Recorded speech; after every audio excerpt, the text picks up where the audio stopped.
You look outside your peephole, you look at your Ring camera before you exit your home.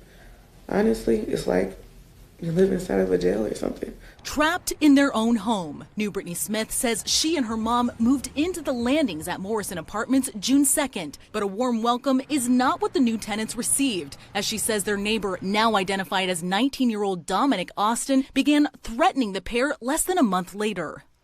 I'm about to get murdered. From pounding on the door to threats with a knife, videos captured on Smith's Ring camera appear to show Austin's behavior escalating, including threats of rape and racist slurs. We were terrified. We were upset. We didn't know what was going on.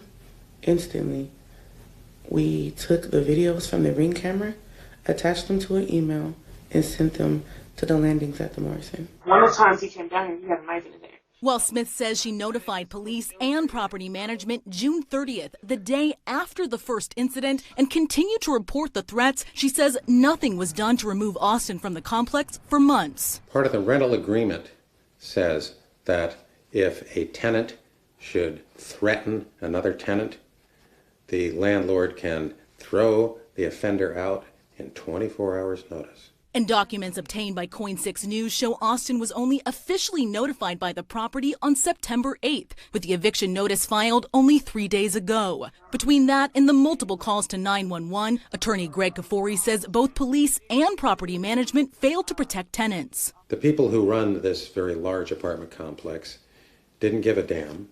The police didn't give a damn. And I don't know how anyone can look at those videos and come to any other conclusion. As a black woman, me and my mother, I feel that we wasn't heard. I feel that we were not important.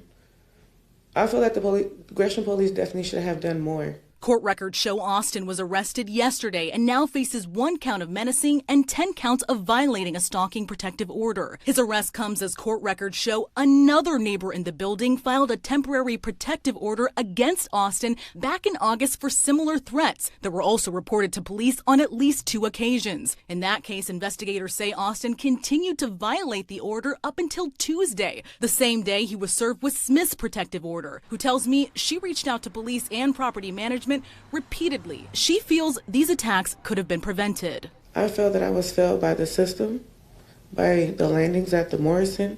I don't feel safe. I don't have any feelings because he's in jail today. I don't know what tomorrow's going to be. He could be released at any time. Then what happens next? Now, in response, Gresham police stated in part, "We are aware of the terrible conduct of the suspect in this case, including statements that indicate the motivation for the crime is hate or bias. Although the suspect has been arrested and is currently in custody, the investigation is continuing." As with all cases where our concern about our response is brought to our attention, we will review the response to identify ways to improve our service to the community. Now, we also reached out to